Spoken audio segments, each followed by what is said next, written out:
There's a message waiting for you in 2026. Not from the universe. Not from some cosmic force outside yourself. From the part of you that's been silent, buried, waiting for this exact moment. You've been carrying something heavy, haven't you? A sense that you're supposed to be further along by now. That somehow, despite everything you've achieved, everything you've survived, you're still not there yet. Wherever there is. Carl Jung spent his life studying the human psyche, and he discovered something that changes everything. The answers you're searching for aren't out there. They're in the parts of yourself you've been running from. 2026 isn't asking you to become someone new. It's asking you to remember who you've always been, beneath the performance, beneath the wounds, beneath the exhaustion of trying to prove your worth. This message isn't gentle. It won't let you hide anymore, but it will set you free. Are you ready to hear what your soul has been trying to tell you? Let me tell you what I know about you. You wake up most mornings and the first thing you feel is heaviness. Not physical tiredness, something deeper. A weight in your chest that whispers, "Is this all there is?" You scroll through your phone looking for something. You don't even know what. The sign? Permission? Proof that you're not the only one who feels like they're playing a role in their own life? You've achieved things. Maybe you have the career, the relationship, the life that looks good from the outside. But at night, alone with yourself, you feel it. The gap. The space between who you really are and who you've learned to be.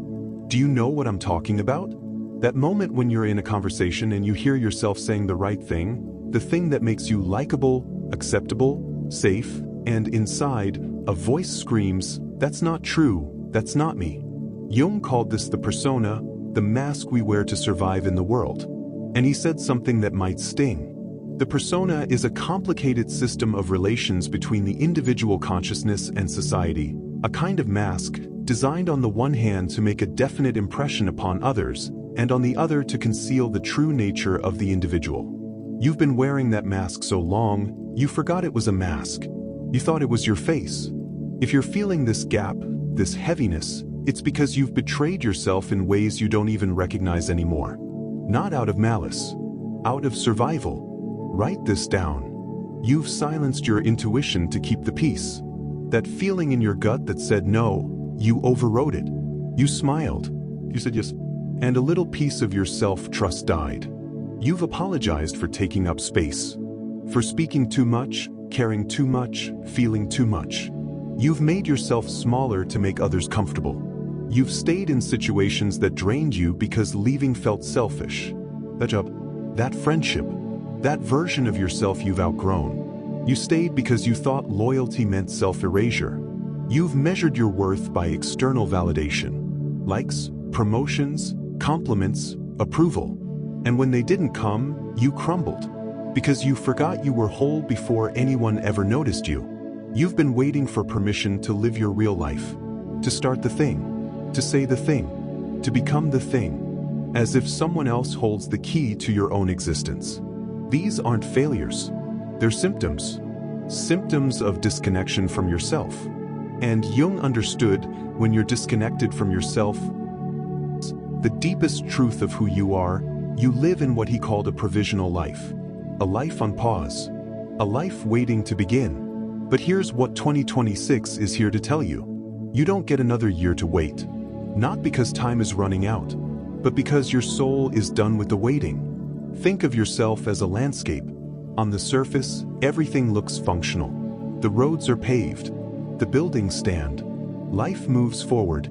But underneath, there's an underground stream. A current of truth, of longing, of unfulfilled potential. It's been flowing your whole life, and you've been pretending it isn't there. Because acknowledging it means admitting, this isn't enough. I'm not where I'm supposed to be. Something essential is missing. And that's terrifying. So you keep busy. You optimize. You achieve. You distract. But the stream doesn't stop flowing. It just goes deeper, colder, more isolated.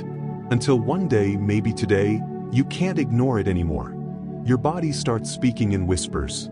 Exhaustion that sleep doesn't fix. Tightness in your chest. A knot in your stomach that never quite unwinds. Your life starts speaking too. The same patterns repeating. The same disappointments. The same feeling of "I've been here before."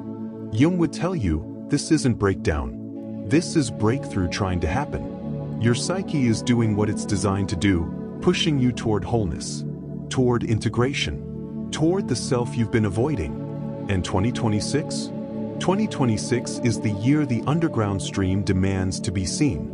Jung discovered that we all contain multitudes, different energies, different selves, different potentials.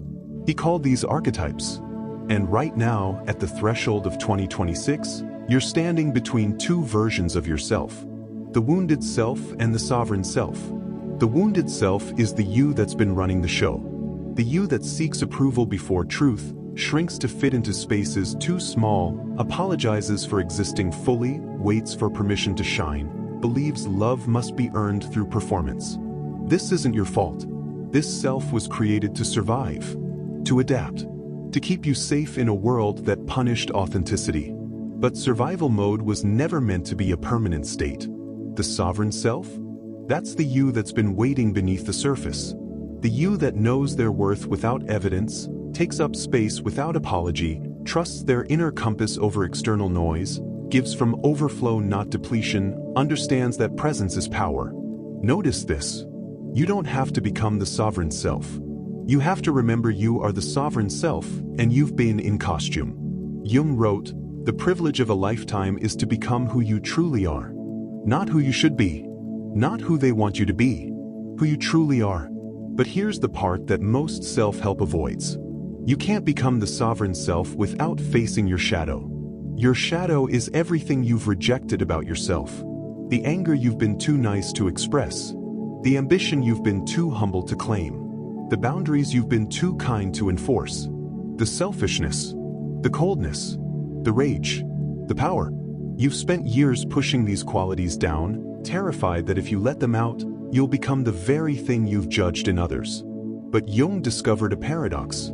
The qualities you most reject in yourself are the ones that hold your power. Your anger? It's your protection. Your selfishness? It's your self-preservation. Your coldness? It's your discernment. You don't need to become mean. You need to integrate the parts of you that know how to say no, that know how to put yourself first, that know how to walk away from what's no longer serving you. Pause for a moment. Think about the quality you most fear in yourself. The one you'd never want anyone to see.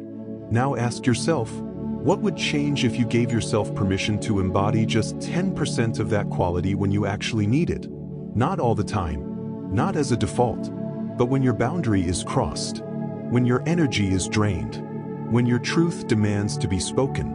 That's shadow integration, and it's your 2026 message calling you home.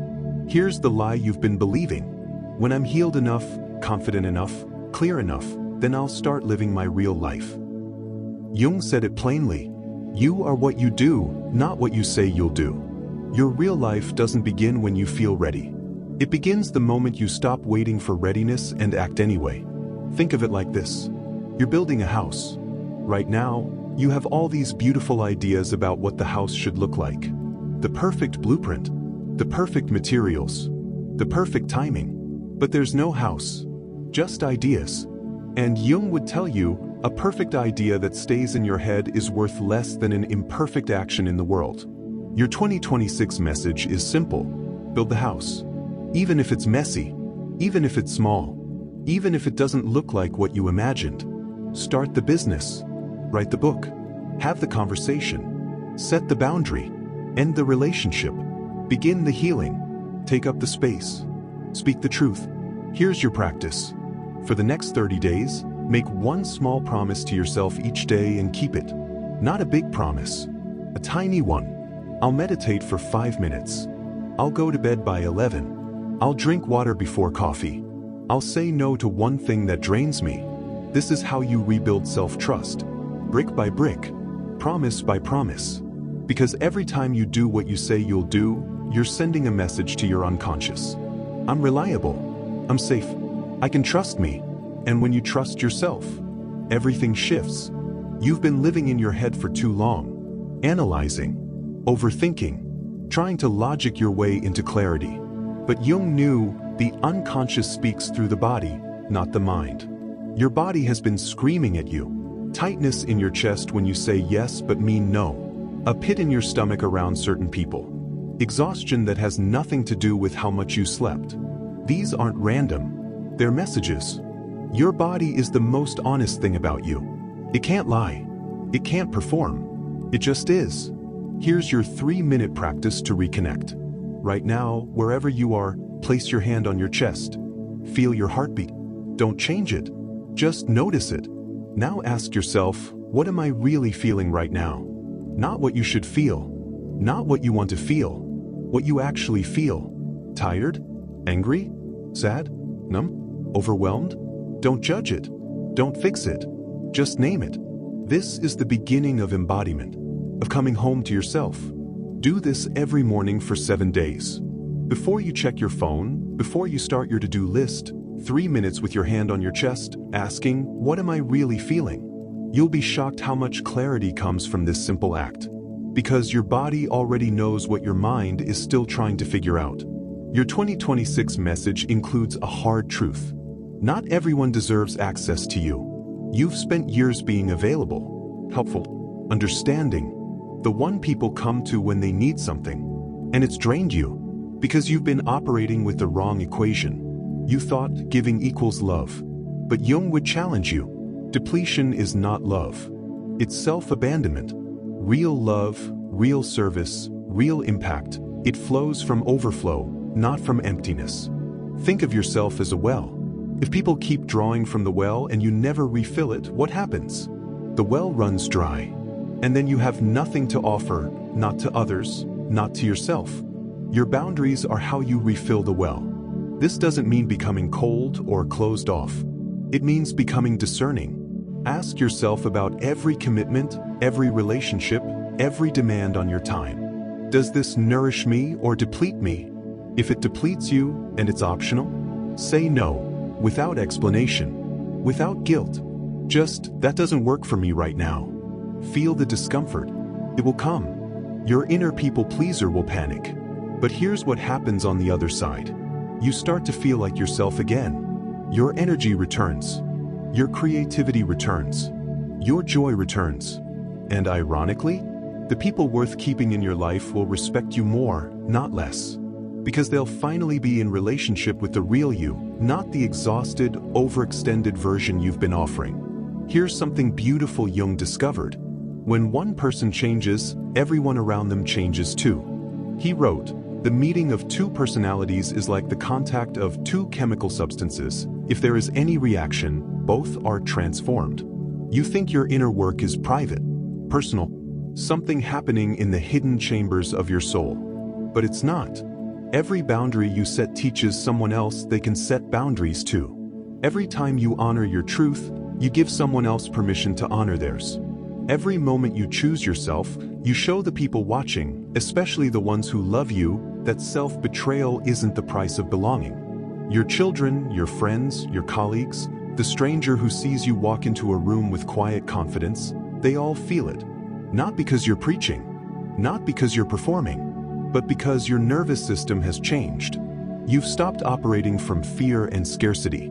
You've started operating from trust and sufficiency. And nervous systems speak to each other. They co-regulate. They sync. When you're grounded, others feel safer to be grounded. When you're authentic, others feel safer to be authentic. When you stop performing, others exhale and stop performing too. You become the permission slip just by existing. In Jungian psychology, there's an archetype called the wounded healer. Someone who has walked through their own darkness and emerged not unscathed, but transformed. Someone whose wounds became wisdom, whose pain became compassion, whose breakdown became breakthrough. This is who you're becoming in 2026. Not perfect, not fixed, but integrated. You'll still have hard days. You'll still doubt yourself. You'll still stumble. But you'll know how to come back to center now. You'll know how to trust yourself through the uncertainty. You'll know how to hold your own hand in the dark. And that wisdom? The world is starving for it. We don't need more people pretending to have it all together. We need people who've been broken and put themselves back together with gold in the cracks. We need people who can sit with discomfort without trying to fix it. We need people who can hold space for complexity without collapsing into simplicity. We need people who can say, I don't know and I'm still learning and I'm doing my best. That's you. Your 2026 message isn't calling you to be extraordinary. It's calling you to be whole. And wholeness, Jung taught us, is the most revolutionary act there is. So here's your 2026 message, the one your soul has been holding for you. You don't need to become someone new. You need to stop being someone you're not. You don't need to fix yourself. You were never broken. You need to remember yourself. The version that existed before the world told you who to be. Stop waiting for permission. Stop waiting for readiness. Stop waiting for the perfect moment. The moment is now. It's always been now. 2026 isn't going to save you. But 2026 can be the year you save yourself. The year you stop performing and start being. The year you stop shrinking and start expanding. The year you stop betraying yourself and start coming home. She doesn't apologize for taking up space anymore. She doesn't dim her light to make others comfortable. She doesn't wait for the world to give her permission to exist fully. She knows her worth isn't up for debate. She knows her voice matters even when it shakes. She knows her presence is the gift, not her performance. She sets boundaries without guilt. She says no without explanation. She chooses herself without apology. She's done waiting. She's done hiding. She's done playing small. And so are you. Because this is your year. Not because the calendar changed, but because you've decided it is. Jung spent his life teaching one essential truth. The privilege of a lifetime is to become who you truly are. 2026 is your invitation. 2026 is your permission slip. 2026 is your becoming. The only question left is, will you answer the call? Your visions will become clear only when you can look into your own heart. Who looks outside dreams? Who looks inside awakes? Carl Jung. If this message found you at exactly the right time, press like, not for me, but as a promise to yourself that you heard it. Subscribe to continue this journey of becoming. And most importantly, take one small action today. Just one. Your 2026 is waiting. Welcome home to yourself.